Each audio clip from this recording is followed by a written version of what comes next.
gonna go live without my friend. If he shows up, then he can link up, right? Anyhow, today I want to touch on something that just came out 11 hours ago while this whole conflict with Iran and Israel is going on. So, more cover up, more smoke screens with loss of life involved. That's for sure. Okay. So, approximately 11 hours ago, there was a story that came out on BBC, and the title of the story is the following: Epstein used modeling agent to recruit girls, Brazilian woman tells BBC. 11 hours ago, this story came out. Epstein used modeling agent to recruit girls, Brazilian woman tells BBC. And for context, today is March 12th of 2026, okay? Just in case you go back and you see this video later. So, warning, this story contains graphic sexual descriptions. Here we go. If I had disobeyed my mother and gone to New York, what might have happened to me? Asked Glacia Beckett. In 2004, as a 16-year-old living in Brazilian countryside, she was taking her first steps into the modeling world. She says French modeling agent Jean-Luc Brunel visited her home to persuade her mother to let her go to a modeling agent contest in Ecuador. He later killed himself in prison, accused of rape, sexual assault, and recruiting girls for the U.S. financier and sexual offender Jeffrey Epstein. Back then, they didn't know who Brunel was. They had been introduced by famous Brazilian scouts. A BBC News Brazilian investigation has found evidence that Brunel used modeling agencies linked to him at a time to actively seek out young women and girls from South America for Epstein to arrange visas for them to travel to the United States. Another Brazilian woman who says she had a relationship with Epstein showed the BBC her US visa. It named her of Brunel's agency as her sponsor, even though she says she had never done any modeling work for him.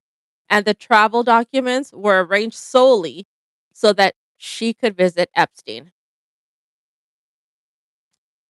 Glaucia's mother was suspicious of Brunel, but seemed very charming, and eventually she greeted her daughter could go to Ecuador without her. The teenager traveled with Brunel's team to Guayaquil. I believe that's how it's pronounced. Guayaquil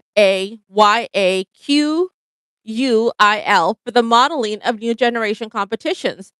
At the time, newspapers reported that the participants were between the ages of 15 and 19 years old.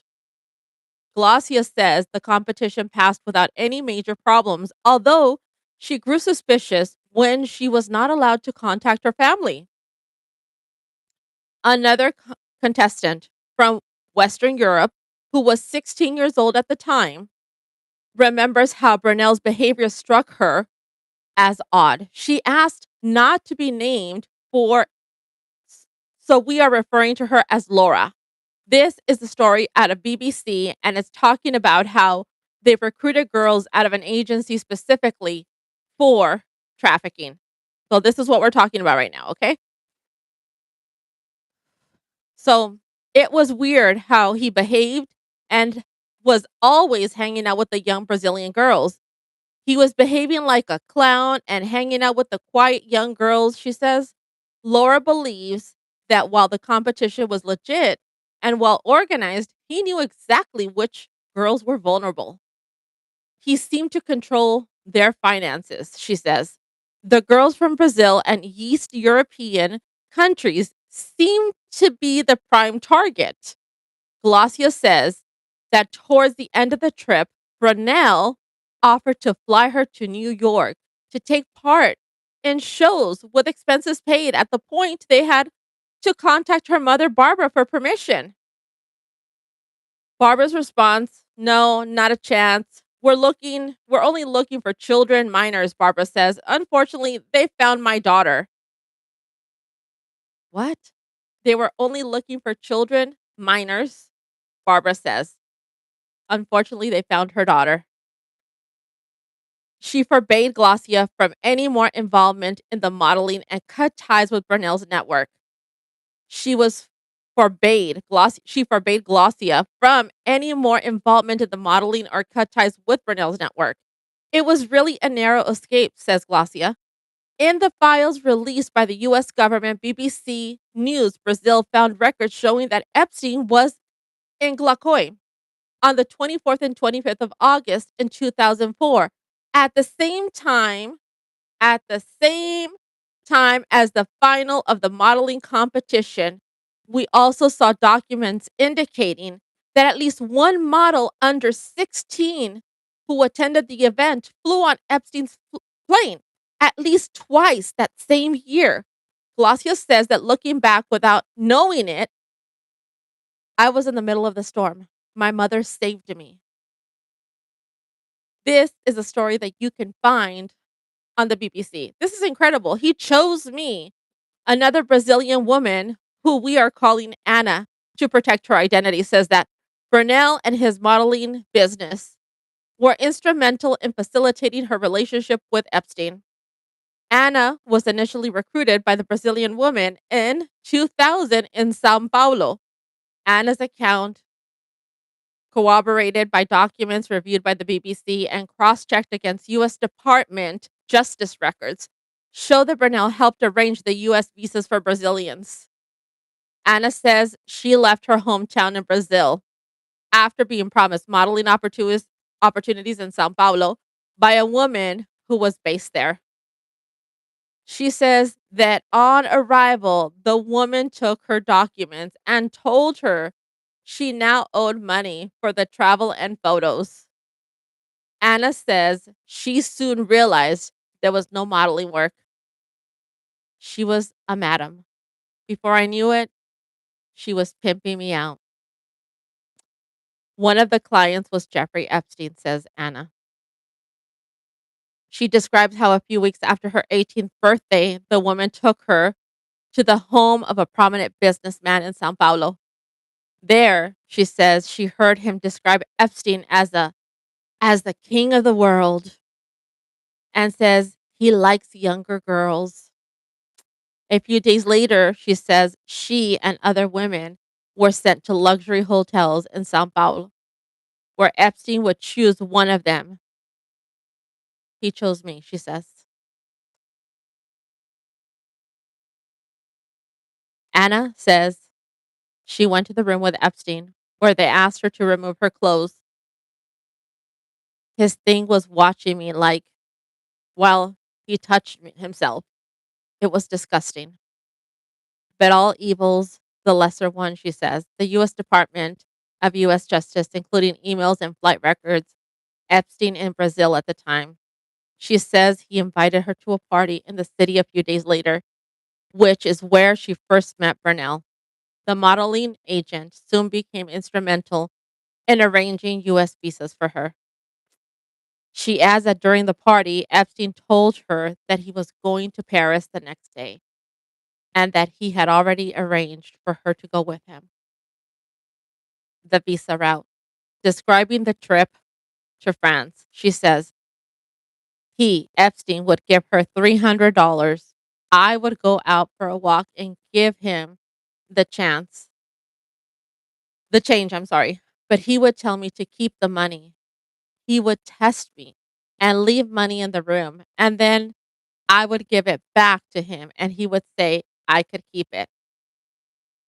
She says Epstein then told her that he arranged for Burnell to hire her at his modeling agency in New York and that the madam had handed her over her documents. Anna showed the BBC her passport containing U.S. business visas with annotations naming agencies as Burnell set up in the U.S., Corinne Models of America. Anna says she never worked at Corinne Models of America, but was told, per the paperwork, that would support her U.S. travel, and the only reason the visa was to visit Epstein. Her statement matches other documents, court records, U.S. Department Justice files indicate that Burnell used his agency, first called Corinne Models of America and later MC2 in America, that attracts girls from several countries, including minors. The same record includes testimony from a former MC2 employee in the U.S. saying Epstein paid for the visas which Burnell agency and other U.S. arranged. Epstein had provided financial backing when Burnell set up the MC2 in the U.S. There has never been any suggestion that any of the others than those managed and controlled by Burnell in the U.S. were involved in any wrongdoing. Before he died, Burnell denied he had done anything wrong. His lawyer said he had been crushed by the allegations and blamed the media judicial system. Anna says that over the course of about 4 months, she traveled to the US, France with Epstein, who was affectionate towards her. She describes how, during the time, he paid for some English lessons. Anna says her visa was canceled in Miami after US authorities questioned who was paying for her work and whether she was receiving money in the United States. She says she had traveled to the country at least 6 times to spend time with Epstein before the visa was canceled. She says he went to the private island in the Virgin Islands and thought he considered her his girlfriend until she found him in bed with someone else. Until then, it hadn't sunk in that he did this with many girls, she says. On several occasions, he would tell me to leave the house and do something. Go to a museum. Go to classes. I don't know if anything happened that he didn't want me to see, like younger girls or being surrounded by them. She adds that she had sex with him once and he liked sleeping, spooning, cuddling, and having his feet massaged.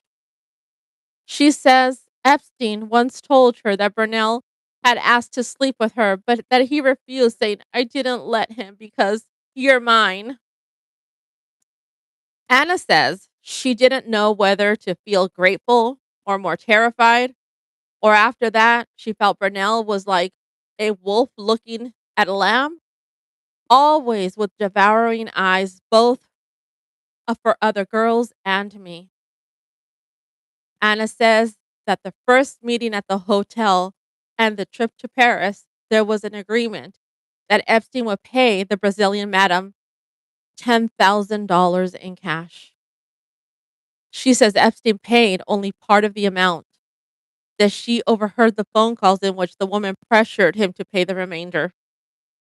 This account was consistent with testimony given in 2010 to a court in Florida by a former MC2 in the US, Burnell's modeling agency, and cited in Epstein's files. The accountant said there was a Brazilian woman who arranged girls for Epstein, and Burnell in Brazil was angry over the debt. According to Anna, the contact with the Brazilian woman who recruited her faded after she released her documents, but Anna continued to see Epstein. Anna says that her visa was canceled. Epstein offered to get her a green card to live in the US, but she declined so she could stay close to her family in Brazil. Investigation into the recruitment network. Brazil's Federal Public Prosecutor Office, MPF, opened an investigation in February into whether there was recruitment networks in Brazil linked to Epstein. Federal prosecutor Cynthia Gabriel Borges from the National Anti-Trafficking Unit told the BBC that she wanted to speak to women who had contact with Epstein to work out how the system operated. The women themselves are not the target of the inquiry. What happened to Anna and others could be considered human trafficking for sexual exploitation, according to the labor inspector and researcher Mauricio Krepsky. He says this type of crime may not be subject to statute limitations, so Brazilians involved could still be held accountable. Glaucia is grateful that she had her mother who said no, and that after years of trying to make sense of what happened to her, Anna feels fortunate to have left Epstein's circle and rebuilt her life.